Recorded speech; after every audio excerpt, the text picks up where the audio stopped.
Hello, welcome to Mod Midwives, a Metro Midwifery podcast. I'm Gina Gerbath. And I'm Nedra Hale, and we are home birth midwives serving the Denver metro area.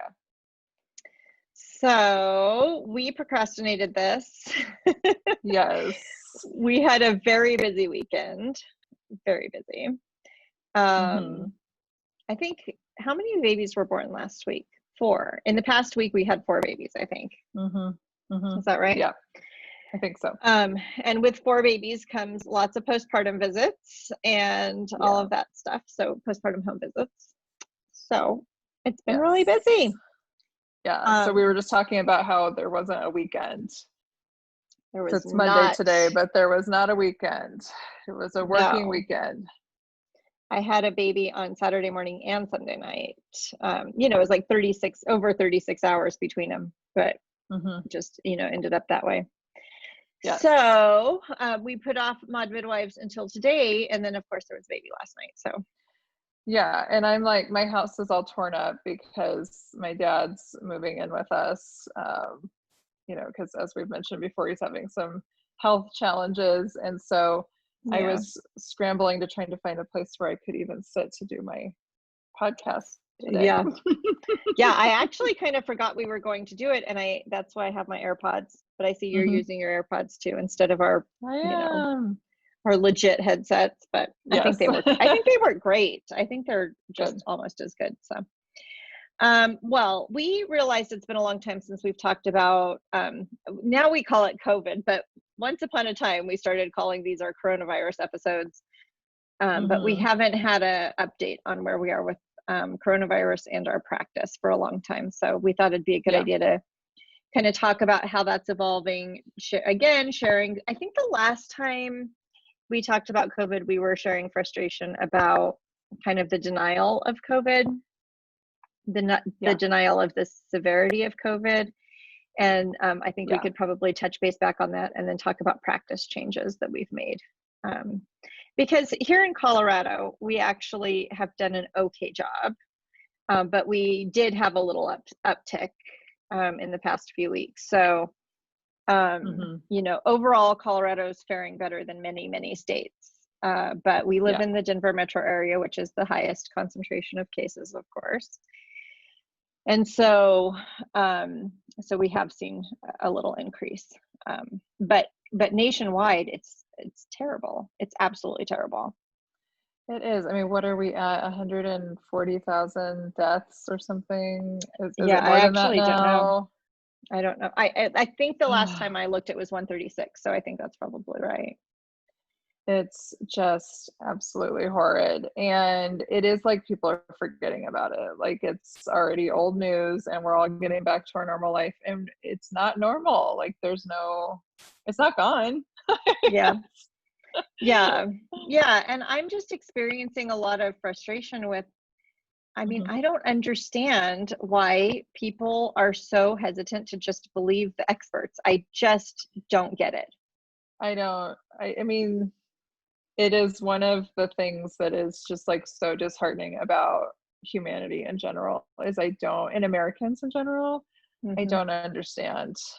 I don't understand why we can't just do what we can to help each other and protect each other. And why are we so selfish? I mean, it's depressing. It's why is it so hard to put on a mask and go to the grocery store? I mean, I think that the underlying question is that some people don't think they don't think A, coronavirus is as serious as it's being portrayed, and they don't think B, masks are effective.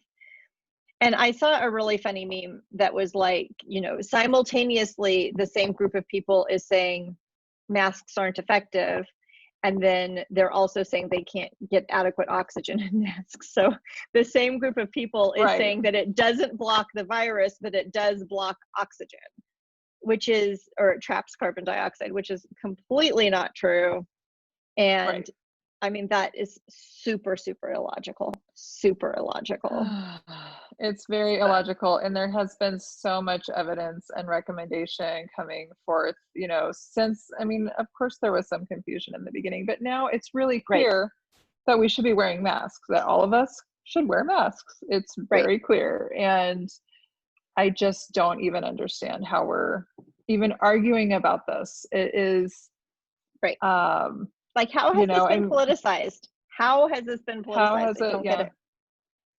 Yeah. Yeah, and I see these comparisons between the Americans of today versus the Americans during World War II, and I wasn't alive then, so maybe it's all a bunch of made up stuff, but it seems like back then maybe we could all pull together for a common good, and now we don't pull together for anything. Like, it's even saving ourselves from a pandemic, we cannot pull together over this. Yeah. It's and so sad. from our perspective, we just, again, we are overwhelmed with the idea of the responsibility that we have to keep people in our practice safe. And so we take that responsibility really, really seriously. We cannot actually isolate because we have to see people in person, but we're doing the best we can, and we're not, just because we're not able to isolate for work doesn't mean that we are out, going to concerts and bars and stuff like that. I mean, it's pretty much all I do is go to work and go home, pretty much. I mean, I think we have started, we've eaten out a couple times outside. I feel pretty comfortable with outside dining. I will not eat in a restaurant. It's actually really hard for me. I try really hard to pee before I get there so I don't have to go in and go to the restroom, but of course I've had to a couple times. We've had one get together where we had our families together out in the backyard where we were, somewhat isolated or somewhat distanced. So it's not like we're not living our life. It's just that we're really making serious modifications. And we've even attended a birth together since this all started. So that was really fun. Hopefully we can do another one here soon, but yes. So we feel really compelled to protect everybody.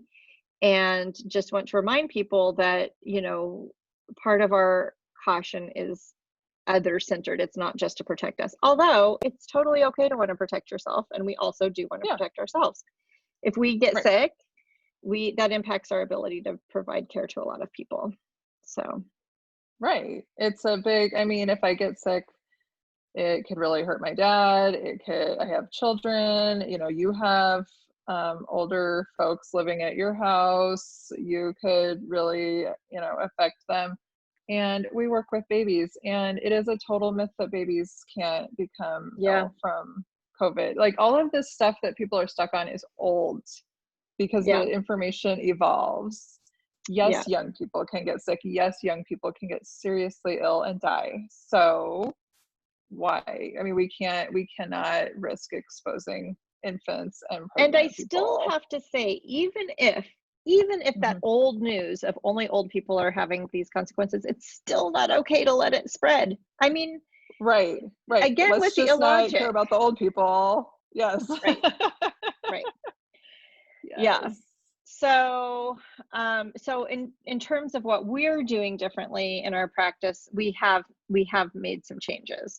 Some of it is based on new information that's coming up. So for example, we were not sure how the potential of transmission would happen with water birth.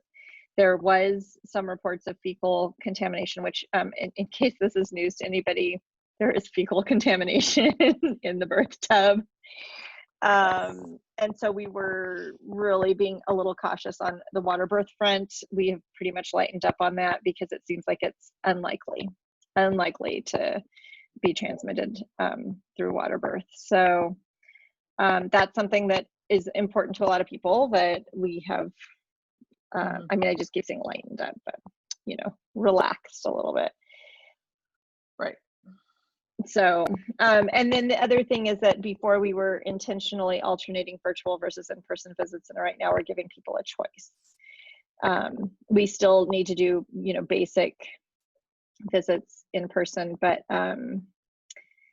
if people would prefer to do virtual, which they do sometimes prefer, either because they're isolating or because childcare is a challenge, right? Which we'll talk about that in a minute. Then it's still a choice. But for the most part, more people are choosing to come into the office for their visits more frequently now, I would say. Yeah.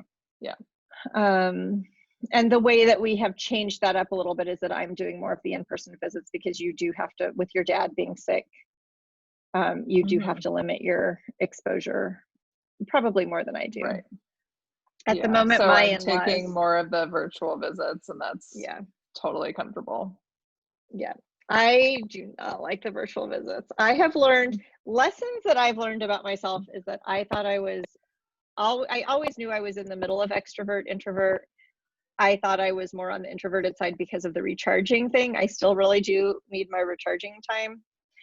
But I have learned I am actually an extrovert. Like, I don't like the virtual visits. I like in-person visits. I want to hug everybody, and I'm sad that I can't. And I need a little still more. Not hugging. Yeah. Yeah. And my in-laws at this moment are actually out of state visiting her sister. So they're all kind of isolated together, which actually is a huge relief in terms of our potential for getting them sick. Again, that responsibility is heavy. It's heavy to think about protecting your older people. And now with your dad in your household, that's going to change things up a lot for you. Yes. Yeah. We're just going to have to be even more cautious than we were before. So, and he's not as well. For how long is it going to go on? We don't know. Right. And he's not as well. He has more chronic health issues than they do. So it's a little bit of a added complication. So in-person visits are more frequent now, or at least the option. But what hasn't changed, or what isn't changing anytime soon, is we are still asking for no kiddos in the visits. There's two things. They do not understand social distancing at all. They cannot do it. An in-arms baby, like obviously the newborns come into the office, or an in-arms baby, that isn't moving around the office is fine.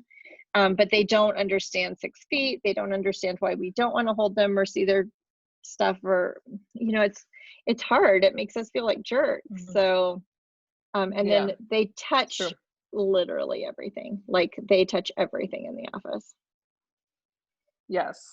Yeah. So then it's not only like I feel a little bit like it's risky for the child for sure, but it takes so much longer to disinfect everything, because there's so many more surfaces to make sure that we've gotten, Yeah. The risk for the child is a good point. I actually didn't even think about that exactly, but of course parents have to accept that level of risk that they feel comfortable with. But in our office, we are in an office building. There's a lot of people in and out. There is the potential for exposure too, for sure. Yeah. Did you read the news story about the hairdresser that had COVID? So apparently these 2 hairdressers in this studio both had COVID, and everybody was required to wear a mask. They wore masks. Was this in Colorado? I think it was. No? Oh, maybe it was. I don't think so, but maybe. Yeah. Anyway, they had to wear masks. Their clients had to wear masks. They saw 140 people in the length of time that they were exposed before they knew that they were contagious, before they knew that they were positive. And nobody got it. So I just think that is such a great testament to the, caution of wearing a mask. And so that also brings it to the kids. They, I see little kiddos with masks, but adults can't wear them right. How can we expect kiddos to wear them right? I know. It took my guy is 8, and it took him quite a long time to get used to it. Now he's really good at it, but he's older. Like, if you're talking about a 3-year-old, it's a whole different thing. I know. I can't even with the adults and their nose sticking out of the mask. What is this? I know. It's just like, what? I know. It's frustrating. I actually complained.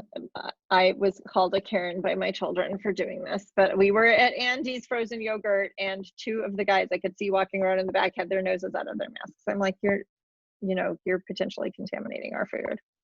Put your nose in the mask. Right. So. It's true.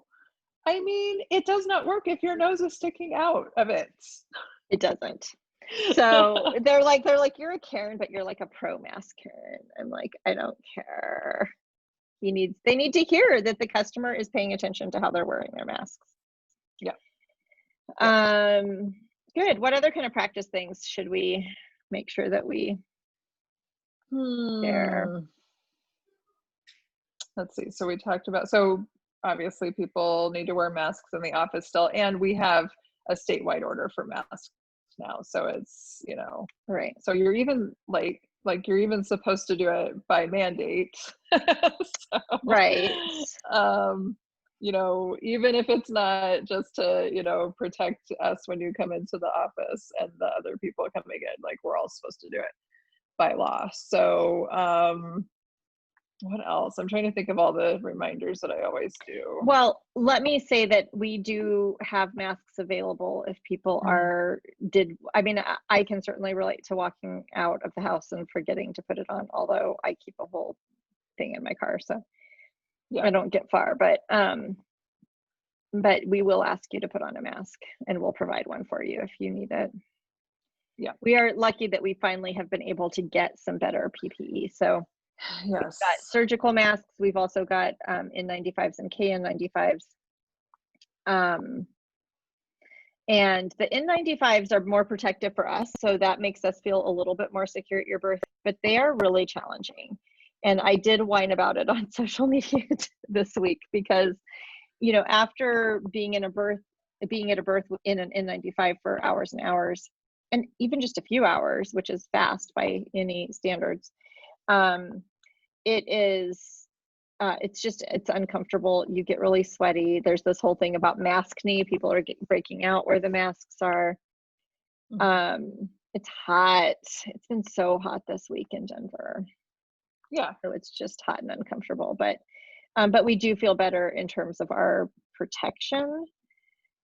We are not asking families to mask when we're at their house for the birth. However, we are asking people that don't live in the family's home to mask. So doulas, child care people, birth photographers, and that's for your protection. It's for the client's protection. It helps us for sure. It helps protect us, but it's really for this laboring person and newborn. Right. Right. It's all of it. You should want everybody to protect you when you're having a baby and bringing a newborn into the world. I just think, boy, this would be such a hard time to be having a baby. So I do keep going back to just compassion for the anxiety and the stress that people must be feeling. Definitely. It's a hard time. Just like every day trying to figure out what to do. But I can't imagine having a baby right now and the added load of that. Yeah. Just all the I would emotional load. That would be, I would want people to be extremely, extremely cautious coming into my space or not coming into my space at this time. Right. We actually just saw my niece. My great niece was born in January. I had seen her a couple times after the birth, not a lot, I get busy and we actually just saw her. So, the family was just sort of reintroduced to her again. She's 6 months old now. So, yeah. So she's totally a different baby. She is. She's in that cute, engaged, looking around. And but it's actually worked out great for their family in terms of having time with the baby and stuff. But it's isolating. And the postpartum period is an isolating time period.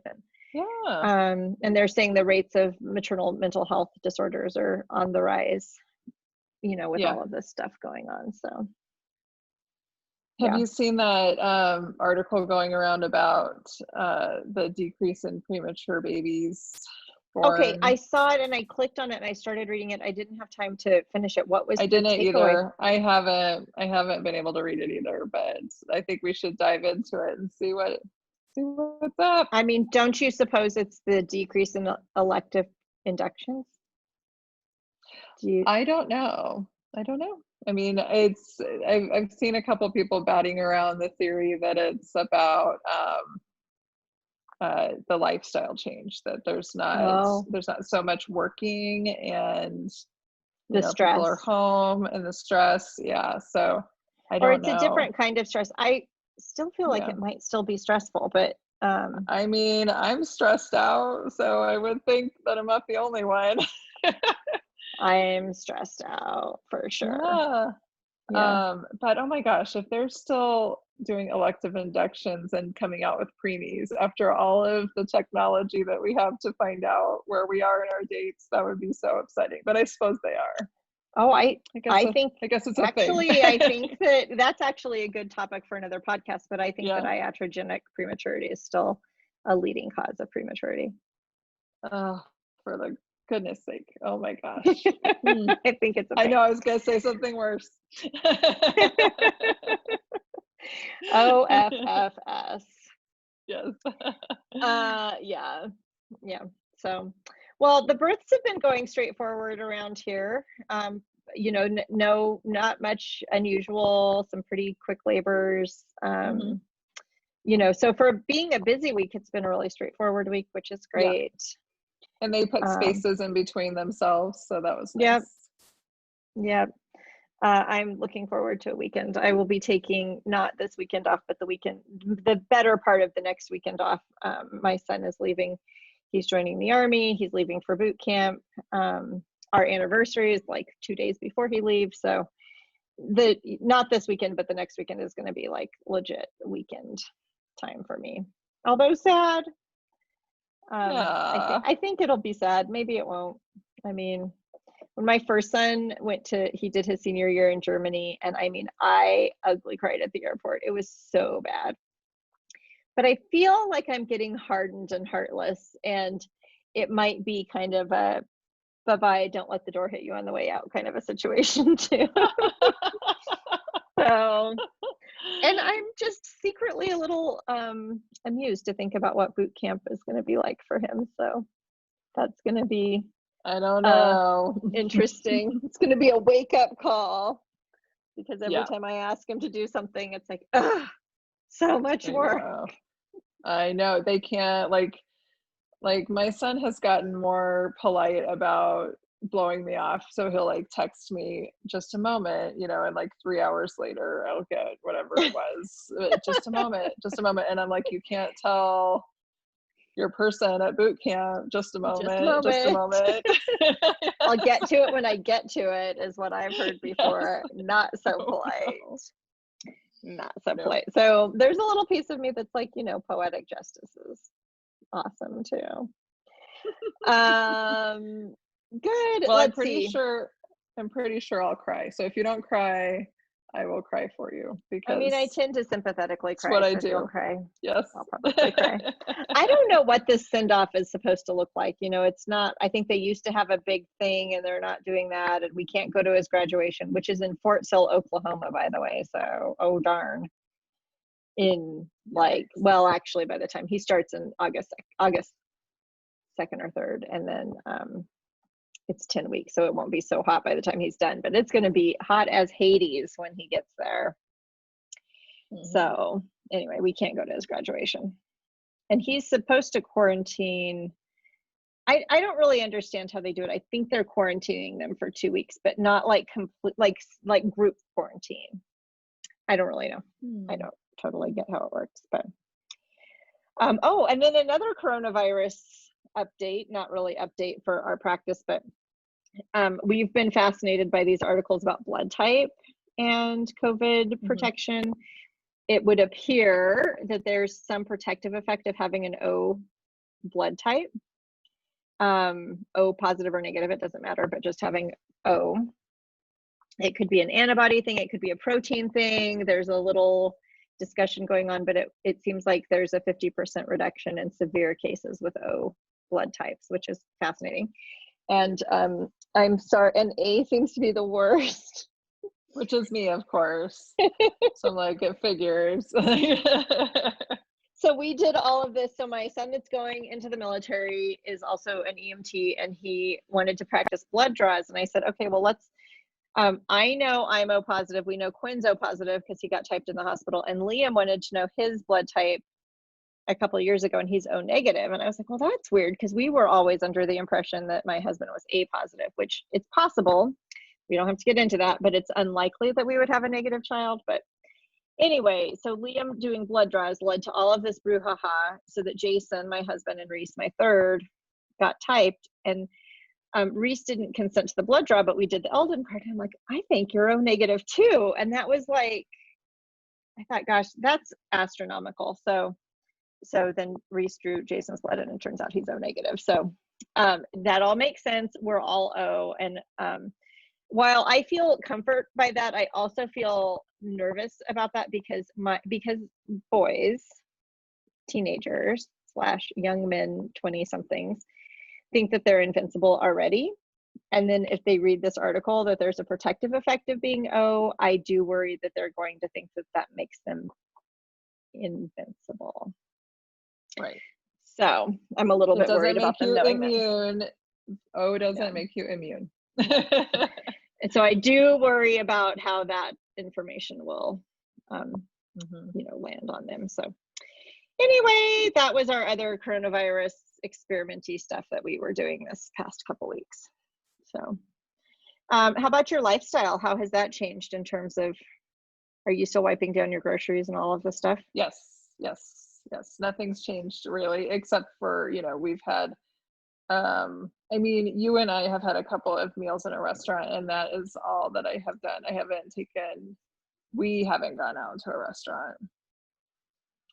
In a restaurant, I mean outside at a restaurant, not in a right. We've only gone outside in a restaurant. Yes. Patio dining is one of my, well, and I just love it. Patio dining makes me so happy. So now they've taken these streets and they've turned them into, spaced out patio dining.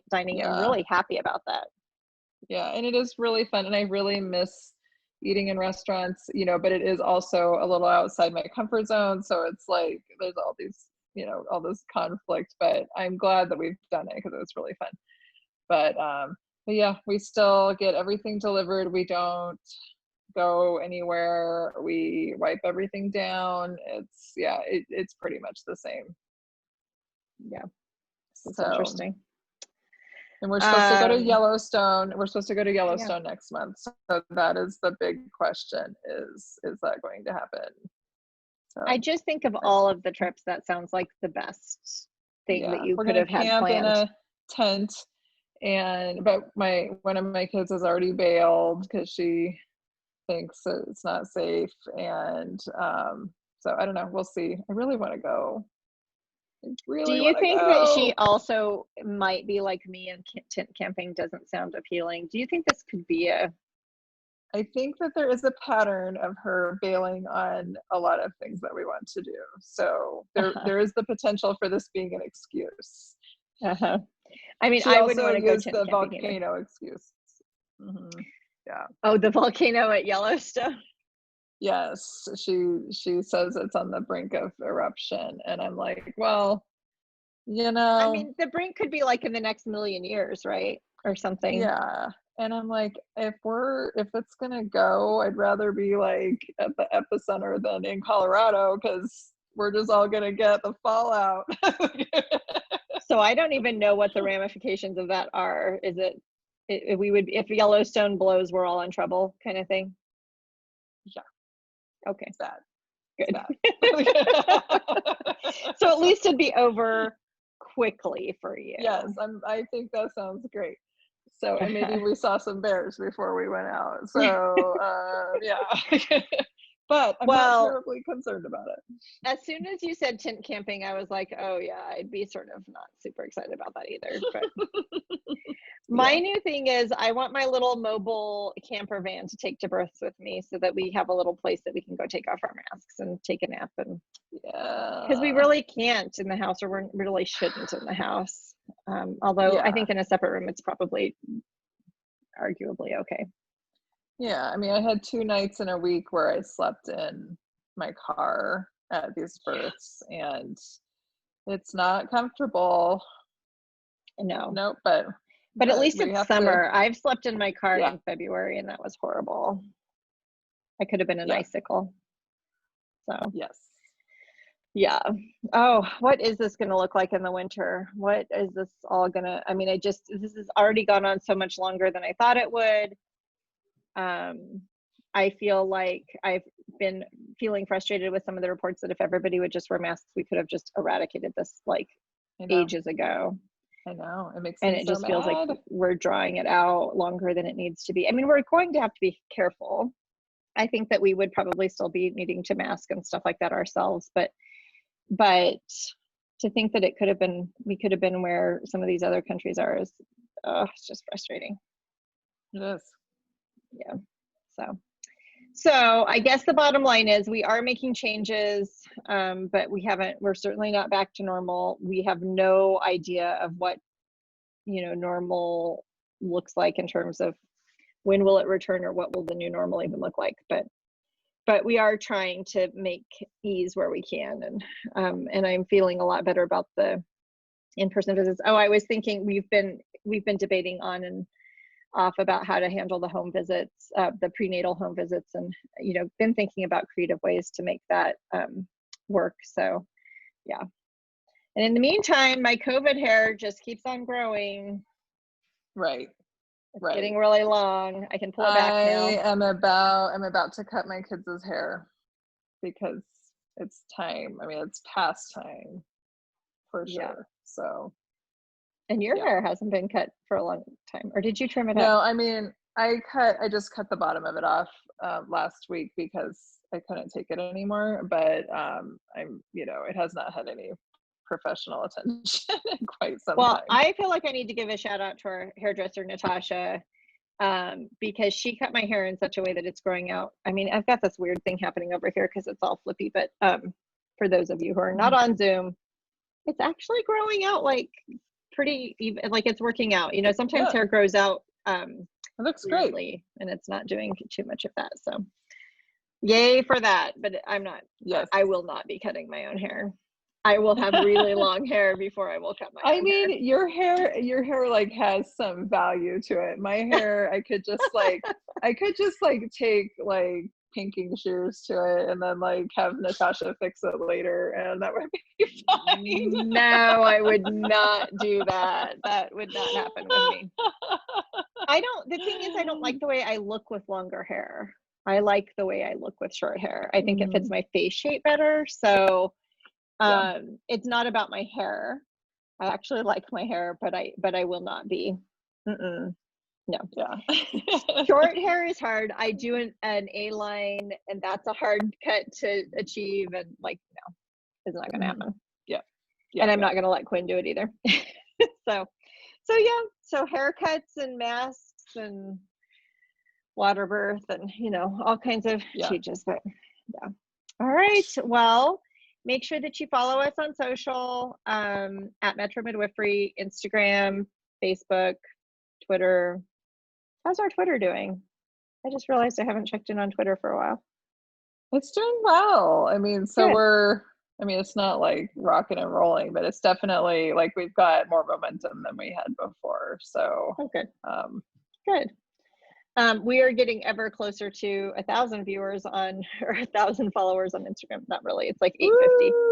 But we're going to have a giveaway. Oh yeah, I was going to say we're going to have a giveaway. We have these awesome Metro Midwifery jars with the straw and a lid. So once we hit 1,000, our 1,000th follower is getting a Metro Midwifery mug. So if you're on, and there are some nice little samples and stuff in here, but if you're on Zoom, you can see it. It's a mason jar.